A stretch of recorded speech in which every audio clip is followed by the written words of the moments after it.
லோகேஷ் கனகராஜ் கதாநாயகனா நடித்த டிசி அப்படிங்கிற படம் நேற்று ரிலீஸ் ஆயிருக்கு. இந்த படத்தோட டே ஒன் கலெக்ஷன் ஒரு செம்ம ஓப்பனிங் வந்திருக்கு. அது எவ்வளோ அப்படிங்கிறத பார்ப்போம். ஜிடி நாயுடு ஜிடிஎன் அப்படின்னு மாதவன் ஜிடி நாயுடு அவர்களோட பயோபிக் நடிச்சிருக்காரு. நேற்று இந்த படம் ரிலீஸ் ஆயிருக்கு. இந்த படத்தோட டே ஒன் கலெக்ஷன் எவ்வளோ, இது இல்லாமல் ஸ்பைடர்மேன் ஒரு பெரிய கலெக்ஷன் தொடர்ந்து எடுத்துக்கிட்டு இருக்கு. ஜனநாயகன் இதுவரையும் டோட்டலாக எவ்வளோ, அப்புறம் ஆடிசி அந்த படம் இதுவரையும் எவ்வளோ கலெக்ட் பண்ணியிருக்கு, நேற்று சில படங்கள் ரிலீஸ் ஆயிருக்கு, எல்லாத்தையுமே பார்ப்போம். ஸோ நேற்று வீடியோவில் நான் வந்து ஒரு ஃப்ரேம் ஒன்று வச்சுருந்தேன், ஸ்க்ரீனில் காட்டுறேன் பாருங்கள். இதுதான் அந்த ஃப்ரேம். நிறைய பேர் கரெக்டாக கெஸ் பண்ணியிருந்தீங்க. ஆமாங்க, அட்ராங்கி ரே, அதாவது கலாட்டா கல்யாணம் அப்படிங்கிற படம் தான். அந்த படத்தில் வரக்கூடிய ஃப்ரேம் தான். ஸோ இதை கரெக்டாக கெஸ் பண்ண முதல் 5 பேர் அஜு ஃபேக்ட்ரி, நூர் மாஸ்கி 100 ஃபேஸ், எம் நிதிஷ், ராகுல், லக்ஷ்மணன். இந்த 5 பேர் தான் முதல்ல கரெக்டாக கெஸ் பண்ணியிருக்காங்க. இன்னைக்கு வந்து ஒரு ஃப்ரேம் ஒன்று வச்சிருக்கேன். அது என்ன ஃப்ரேம், என்ன படம் அப்படிங்கிறது கெஸ் பண்ணுங்க, கமெண்ட்ல போடுங்க.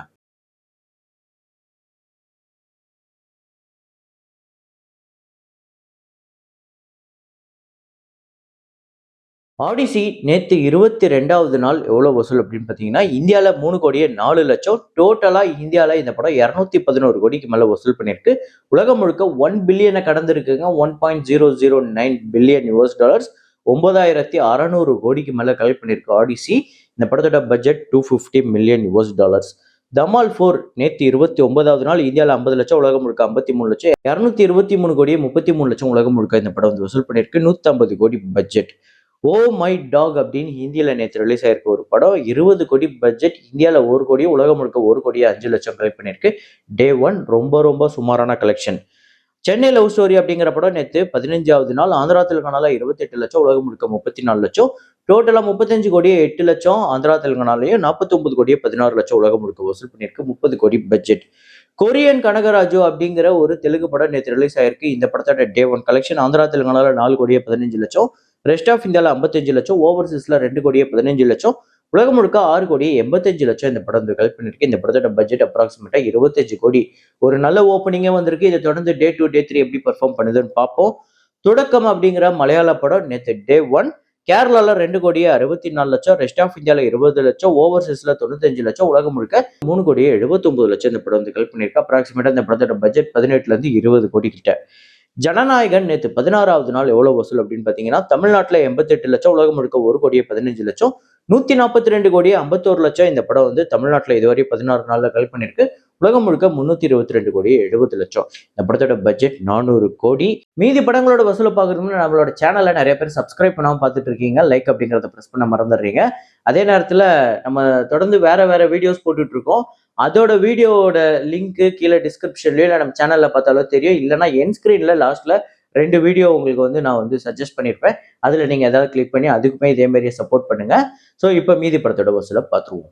ஸ்பைடர்மேன் பிராண்ட் நியூ டே நேற்று 9வது நாள் தமிழ்நாட்டில் 1 கோடியே 66 லட்சம், ஆந்திரா தெலுங்கானால 1 கோடியே 50 லட்சம், கர்நாடகாவில் 2 கோடியே 76 லட்சம், கேரளால 1 கோடி, ரெஸ்ட் ஆஃப் இந்தியாவில் 11 கோடியே 95 லட்சம், இந்தியாவில் மட்டுமே நேற்று 9வது நாள் 18 கோடியே 87 லட்சம் இந்த படம் வந்து கலெக்ட் பண்ணிருக்கு. டோட்டலா தமிழ்நாட்டில் 37 கோடியே 47 லட்சமும், ஆந்திரா தெலுங்கானால 46 கோடிக்கு மேல வசூல் பண்ணிருக்கு. 46 கோடியே 42 லட்சம், கர்நாடகால 50 கோடியே நெருங்கி வந்திருக்கு, கேரளால 27 கோடியே 98 லட்சம், ஹிந்தி பெல்ட்ல ரெஸ்ட் ஆஃப் இந்தியாவில் 279 கோடிக்கு மேல வசூல் பண்ணிருக்கு. இந்தியாவில் மட்டுமே 441 கோடியே 15 லட்சம்.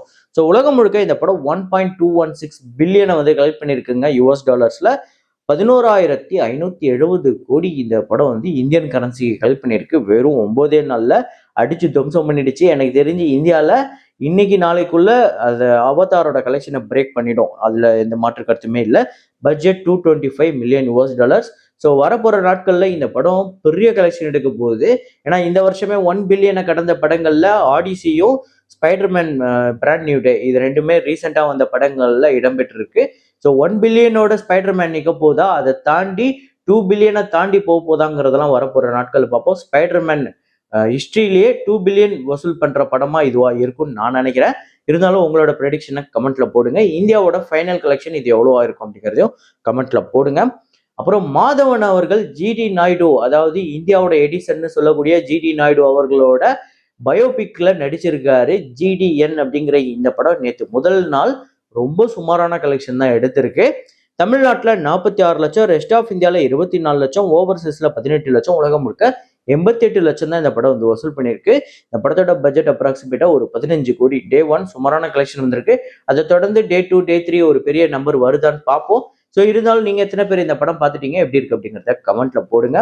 அப்புறம் டிசி நேற்று ஒரு செம்ம ஓப்பனிங்கே வந்திருக்கு. லோகேஷ் கனகராஜ் அவர்களோட இந்த படம் தமிழ்நாட்டில் 2 கோடியே 4 லட்சம், ஆந்திரா தெலுங்கானால 1 கோடியே 55 லட்சம், கர்நாடகாவில் 68 லட்சம், ரெஸ்ட் ஆஃப் இந்தியாவில் 74 லட்சம், ஓவர்சீஸ்ல 85 லட்சம், உலகம் முழுக்க 5 கோடியே 86 லட்சம் இந்த படம் வந்து கலெக்ட் பண்ணியிருக்கு. உலகம் முழுக்க ஒரு நல்ல ஓப்பனிங். தமிழ்நாட்டில் மட்டும் இல்லைங்க, ஆந்திரா தெலுங்கானால ஒரு பெரிய கலெக்ஷன் எடுத்திருக்கு. கர்நாடகாவில் ஒரு நல்ல கலெக்ஷன், ஆக்சுவலா ஓவர்சீஸ்லேயே ஒரு நல்ல கலெக்ஷன் வந்திருக்கு 85 லட்சம் கிட்ட. ஸோ உலகம் முழுக்க ஒரு பெரிய ஓப்பனிங் வந்திருக்கு இந்த படம். லோகேஷ் கனகராஜ் அவர்களோட முதல் படமான இந்த படத்துக்கு ஒரு நல்ல ரிப்போர்ட் இருக்கு. ரீசெண்ட் டைம்ல லோகேஷ் கனகராஜா பயங்கரமா ட்ரோல் பண்ணியிருந்தாங்க. அதுவும் கடைசியா கூலி படத்துக்கு அப்புறம் ரொம்ப ட்ரோல் பண்ணியிருந்தாங்க. அவர் நிறைய இடத்துல மீம் எங்க பார்த்தாலும் அவரோட ஃபேஸை போட்டுருவாங்க. எந்த டெம்ப்ளேட் வந்தாலும் அதுல லோகேஷ் கனகராஜ் ஃபேஸை போட்டு ஒரு ஃபன் பண்ணிக்கிட்டு இருந்தாங்க. ஸோ அந்த ஃபன் எல்லாத்துக்கும் பதிலடி கொடுக்குற மாதிரி அவர் நடிகரா நடிச்ச முதல் படத்துல ஒரு சரியான பெர்ஃபார்மன்ஸ் பண்ணி வேற லெவல் சம்பவம் பண்ணிட்டாரு. இந்த படம் செகண்ட் டே, தேர்ட் டே ஒரு பெரிய நம்பர் கலெக்ட் பண்ண போது அது எவ்வளவா இருக்க போகுதுங்கிறத வரப்போற நாட்கள்ல பார்ப்போம். நீங்க எத்தனை பேர் இந்த படம் பார்த்துட்டீங்க, எப்படி இருக்கு அப்படிங்கிறத கமெண்ட்ல போடுங்க. அப்புறம் 100 சாமி படத்தோட வசூலை நிறைய பேர் கேட்டுட்டு இருந்தீங்க. Total final collection. ஸோ இந்த படம் வசூல் ரீதியா வெற்றியா தோல்வியா அப்படிங்கிறத இப்ப பார்த்துருவோம். தமிழ்நாட்டில் 13 கோடியே 66 லட்சம், ஆந்திரா தெலுங்கானால 1 கோடியே 52 லட்சம், கர்நாடகாவில் 65 லட்சம், ரெஸ்ட் ஆஃப் இந்தியாவில் 35 லட்சம், ஓவர்சீஸ்ல 1 கோடியே 33 லட்சம் கலெக்ட் பண்ணியிருக்கு. உலகம் முழுக்க 17 கோடியே 51 லட்சம். 12 கோடி பட்ஜெட், 8 கோடி தியேட்ரிக்கல் ரைட்ஸ், 8 கோடியே 10 லட்சம் இந்த படத்துக்கு ஷேரா வந்திருக்கு. இது அபோவ் ஆவரேஜ் அப்படின்னு தான் நம்மளால சொல்ல முடியும். ஏன்னா 8 கோடி அப்படிங்கிறது சாதாரண முதலீடு கிடையாது. அது ஒரு 10 டிஸ்ட்ரிபியூட்டர்ஸ் இல்ல ஒரு 20 டிஸ்ட்ரிபியூட்டர்ஸ் பிரிச்சு பிரிச்சு வித்திருந்தாலுமே எல்லாருக்குமே இது லாபகரமான படமா அப்படின்னு கேட்டீங்கன்னா இல்ல. சில பேருக்கு சில லட்சங்கள் நஷ்டமா இருக்கும், சில பேருக்கு எக்ஸ்ட்ராவா சில லட்சங்கள் அதிகமா கிடைச்சிருக்கும். ஸோ இது அபோவ் ஆவரேஜ் அப்படிங்கிற ஒரு வெர்டிக்ட்ல தான் நம்மளால சொல்ல முடியும். ஆனா கண்டென்ட்டா இந்த படத்தை நிறைய பேர் பாராட்டி இருந்தாங்க. இந்த படம் இப்ப ரீசெண்டா ஓடிடில நேற்று ரிலீஸ் ஆயிருக்கு. அதுக்கப்புறம் கூட ஒரு நல்ல டாக் இருக்கு. பார்ப்போம் இந்த படம் ஓடிடில எப்படி பெர்ஃபார்ம் பண்ண போகுது அப்படின்னு. ஸோ 100 சாமி நீங்க எத்தனை பேர் பார்த்துட்டீங்க, உங்க எத்தனை பேருக்கு இந்த படம் ஃபேவரட் அப்படிங்கிறத கமெண்ட்ல போடுங்க. அப்புறம் இன்னைக்கான ஆனிவர்சரி மூவிஸ்ல 13 இயர்ஸ் ஆஃப் சென்னை எக்ஸ்பிரஸ் ஒரு செம்ம ஹிட்டான படங்க. ஷாருக் கான் அவர்களோட படம். இந்த படம் இந்தியாவில் மட்டுமே 311 கோடி, ஓவர்சீஸ்ல 112 கோடி, உலகம் முழுக்க 423 கோடி வசூல் பண்ணியிருக்கு. பட்ஜெட் 115 கோடி, ஷேரா வந்திருக்கிறது 195 கோடி கிட்ட. வசூல் ரீதியா ஒரு பெரிய பிளாக் பஸ்டர். இந்த படத்துல அந்த லுங்கி டான்ஸ்ல இருந்து எல்லாமே கிட்டத்தட்ட இந்த சென்னையோட அந்த தமிழோட ஃபிளேவர் ஃபுல்லாவே இந்த படத்துல இருக்கும். அவ்வளோ சூப்பரா இருக்கும். இந்த படம் உங்க எத்தனை பேர் ஃபேவரட் அப்படிங்கிறத கமெண்ட்ல போடுங்க. அடுத்ததா 7 இயர்ஸ் ஆஃப் நேர்கொண்ட பார்வை. பிங்க் படத்தோட ரீமேக் இருந்தாலுமே அஜித் அவர்கள் இந்த படத்துல உண்மையிலேயே நல்லாவே பெர்ஃபார்ம் பண்ணியிருப்பாரு. வினோத் அவர்களோட டைரக்ஷன்ல இந்த படம். தமிழ்நாட்டில் 70 கோடியே 50 லட்சம், கர்நாடகாவில் 4 கோடியே 50 லட்சம், ரெஸ்ட் ஆஃப் இந்தியால 2 கோடியே 75 லட்சம், ஓவர்சீஸ்ல 25 கோடிக்கு மேல வசூல் பண்ணியிருக்கு. உலகம் முழுக்க 103 கோடியே 25 லட்சம். இந்த படத்தோட பட்ஜெட் 50 கோடி, 50 கோடிக்கு மேல ஷேர் வந்திருக்கு. கிட்டத்தட்ட 30ல இருந்து 35 கோடி தியேட்ரிக்கல் ரைட்ஸ் போயிருக்கும் அப்படின்னு சொல்றாங்க. ஸோ வசூல் ரீதியா ஒரு வெற்றி படம். இந்த படம் உங்க எத்தனை பேர் ஃபேவரட் அப்படிங்கிறத கமெண்ட்ல போடுங்க. இதே மாதிரி ஒரு வீடியோல இதே மாதிரி கலெக்ஷன் ரிப்போர்ட்ல மீண்டும் நான் உங்களை சந்திக்கிறேன். Signing off, Rahman.